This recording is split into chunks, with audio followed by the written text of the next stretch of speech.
Татарстанда кешеләрне алдап, аларның акчаларын урлау очракларын артқан. Мондый күренешкә хукук сакчылары җинаятьчелек эпидемиясе дигән атама да уйлап тапкан.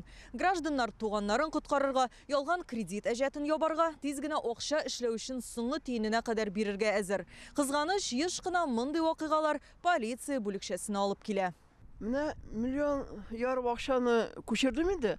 Һәр шуны ничек кайтарырга белмим. Акчасы калдым. Алабуга шәһәрендә яшәүче 73 яшьлек ханым яңа ел төнендә алдана. Аңа сезнең исемгә ялган кредит алганнар дип шалтыратканнар. Тиз генә әҗәтне капларга кушалар, соңрак түләгән акчасын кире кайтаруларын да вәгъдә итәләр. Миллион ярым акча күчердем. Алар миңа кайтарабыз дип әйттеләр минем акчаны. Нисәтим инде шалтыраттым, телефоннар эшләми, дәшмәделәр.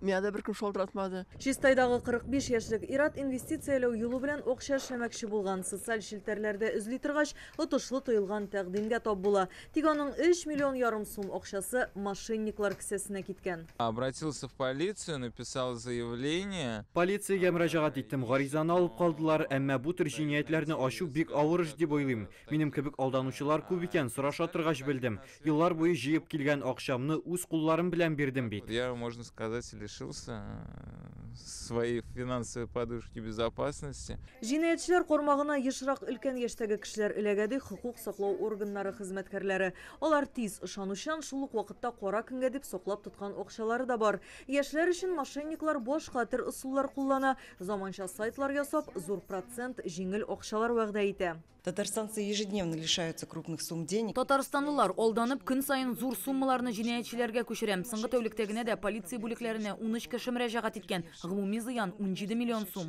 Белгечләр шәхси мәгълүматны телефон аша банк һәм полиция органнары сорый алмый дип искәртә. Шик туган очракта 02 яки 112 номерына шалтырату зарур. Алия Хайретдинова, Игорь Романов, Яңа Гасыр каналы.